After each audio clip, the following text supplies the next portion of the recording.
What is good, YouTube? It's Boogie back at it again, and I'm bringing that JBA. I'm going to be bringing the heat from the inaugural game this past Thursday. I had a lot of free time. I was watching the NBA draft, and during the downtime of the draft, I had my eyes glued to the JBA game. Let's talk about the Atlanta Ballers and the Chicago Ballers. Now, right out the gate, I was not impressed with what I saw. The scoreboard only had the two scores. It had no shot clock, it had no game clock. And I thought to myself, this is a bad look. No one has any idea what's going on, we just know the score. But overall, I was kind of impressed with all the athletes that were put out on the floor. There weren't really too many scrubs. It was pretty entertaining. It's very up and down. Another thing I was skeptical about. I was skeptical about the coaches. No one knows any idea about these coaches, if they have any experience, who they are, what they coached before. But during the course of the game, I was very impressed with the Atlanta coach and the Chicago coach. I'm going to start with the Atlanta coach. Now, I figured some of these coaches would kind of be starstruck. They might not have the experience as a coach. They might not know what exactly they're doing because this is a big stage. But with the Atlanta coach, they would show him periodically throughout the stream. He was in your face and he was intense. I also wondered if the kids will respect the coaches, but that Atlanta coach, he put the fear of God in them. They listened to him and they respected him. Whenever he opened his mouth, all eyes and ears were on him. I was also very impressed with the Chicago head coach. I'm going to get you guys these names eventually. What impressed me the most about the Chicago coach, Chicago would find themselves down by 30 at one point, and he kept on coaching. He kept on grinding. He kept on working. He made those other guys work. He made those other guys believe. And Chicago would bring it back. They would make it a little bit of a game. That's directly from that head coach, so kudos to him. Now, let's talk about the players. Right off the bat, let's talk about a player from the Atlanta Ballers, Jordan Hollywood Ray, who we had an interview with before the season started. Hollywood was very impressive. He's got a very smooth jumper. There are not too many guys who can shoot an NBA 3, but he is one of the few where it looks pure. And he finished with 26 points. He played hard from the beginning of the game to the end of the game. There wasn't really a point where you couldn't afford to have him not on the floor.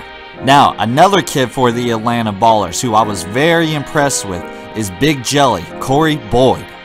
He is going to be a matchup nightmare for every single team in this league. He's about 6'6", 6'7", 6'8", somewhere around that range, about 250, but he's very skilled. He's very athletic. It's kind of deceiving. You don't see a guy this big, this long, who's skilled. He got into some foul trouble during the game, so he had to be careful with his minutes. But he was dominating whenever he was in. He was rebounding. He can drive. He's got a little jumper. He's a good free throw shooter. Like I said, he's going to be a problem for every single team in this league. There is no one who is big enough, skilled enough to handle with him that I've seen so far. Another person for the Atlanta Ballers who was very, very tenacious, nasty on defense, Isom Butler. Now, on his Twitter, his nickname is Baby Glove, and you got to be good at defense if you're going to give yourself the nickname Baby Glove, and he was it. He plays hard-nosed, tough defense from the beginning of the game to the end. There was no play on offense nor especially defense that he took off. Now, let's move to the Chicago Ballers. Harrison Rieger, who we had an interview with earlier this season like Hollywood Ray. He played excellent. He played hard the whole game. He played intense. He did whatever Chicago needed him to do.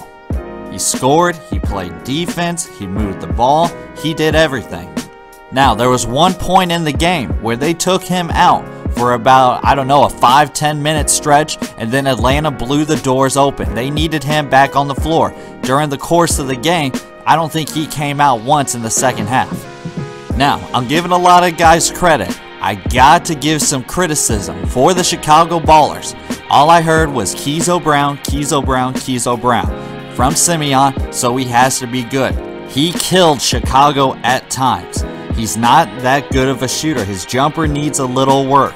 But Keezo is a very good driver. He's strong, he's athletic, and he could take the ball to the hole with anybody. He took many ill-advised shots. I think he was trying to impress people with his name, with his background, but when he played under control, when he attacked the basket, that's when he was at his best. Hollywood Ray and the Atlanta Ballers ended up winning 128 to Harrison Rieger Chicago Ballers 117. I don't have stats for you guys. I looked on the website and there weren't any stats posted, so I might keep it stats by myself. So overall, I would give this game, I would say, a solid C. The only reason I give it a C is because the scoreboard, it only showed the 2 scores, no game clock, no shot clock, so that was kind of hard to follow. The announcers weren't really given too many stats. They were just kind of watching the game, talking amongst themselves like they were at the game, not really broadcasting for the audience. The live stream, though, had roughly, I would say, 8,000 to 10,000 views consistently.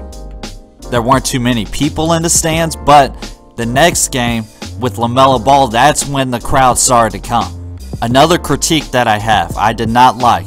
At the very beginning of the game, it was almost a one-on-one game. It was everyone trying to prove themselves, trying to do a little bit more than they could do.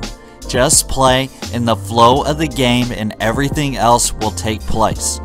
I would like to see a little bit more offense run as far as plays wise, screens, movement, cuts. I would just like to see a little bit more fluent offense. So like I said earlier, I think a C is a very fair grade. Now, I took video of this game on my phone and I tried implementing it into this video, but I've been having some trouble, so bear with me. I'll try to get this running for you guys. That's all the heat I got for today.